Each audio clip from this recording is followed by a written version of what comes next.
যুক্তরাষ্ট্রকে মোস্তফা খামেনির নতুন যে হুঁশিয়ারি।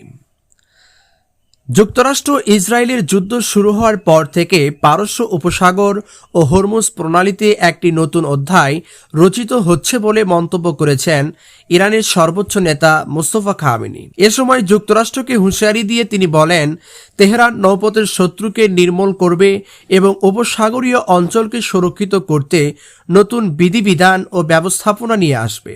পারস্য উপসাগরীয় দিবস উপলক্ষে প্রকাশিত এক লিখিত বার্তায় তিনি এ মন্তব্য করেন। আয়াতুল্লাহ মুস্তফা খামেনি পারস্য উপসাগরকে এই অঞ্চলের মুসলিম দেশগুলোর জন্য এক অপরিহার্য আশীর্বাদ হিসেবে বর্ণনা করেছেন।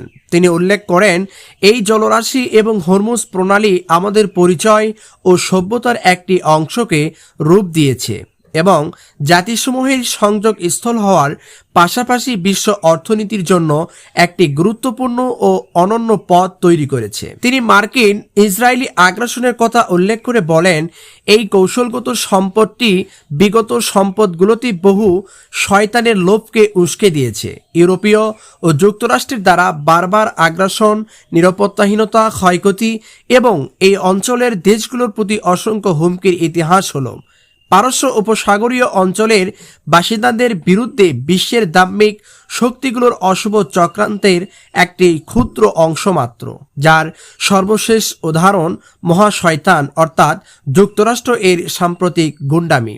তিনি জোর দিয়ে বলেন, হরমুজ প্রণালীর ওপর ব্যবস্থাপনার দায়িত্ব পালনে ইরান পারস্য উপসাগরীয় অঞ্চলকে সুরক্ষিত করবে এবং এই জলপথে শত্রু পক্ষের অপরিহার্য নির্মূল করবে ও এই জলপথটি নতুন নিয়মকানুন দ্বারা পরিচালিত হবে। তিনি আরও বলেন, হরমুজ প্রণালীর আইনগত নিয়মকানুন এবং নতুন ব্যবস্থাপনার প্রয়োগ এই অঞ্চলের সকল জাতির কল্যাণে স্বস্তি ও অগ্রগতি বয়ে আনবে এবং এর অর্থনৈতিক আশীর্বাদ জাতিসমূহের অন্তরকে আনন্দিত করবে, আল্লাহর ইচ্ছায়, যদিও শত্রুরা তা অবজ্ঞা করে। ইরানের সামরিক বাহিনীর প্রশংসা করে তিনি বলেন, পারস্য উপসাগরীয় অঞ্চলের জাতিসমূহ যারা বহু বছর ধরে দুর্বৃত্ত ও আগ্রাসনকারীদের সামনে তাদের শাসকদের নীরবতা ও বশ্যতায় অভ্যস্ত হয়ে পড়েছিল, তবে তারা গত 60 দিনে নিজ চোখে দেখেছে কিভাবে বিদেশি আধিপত্য ও প্রত্যাখ্যানের লড়াইয়ে সেনাবাহিনী, নৌবাহিনী ও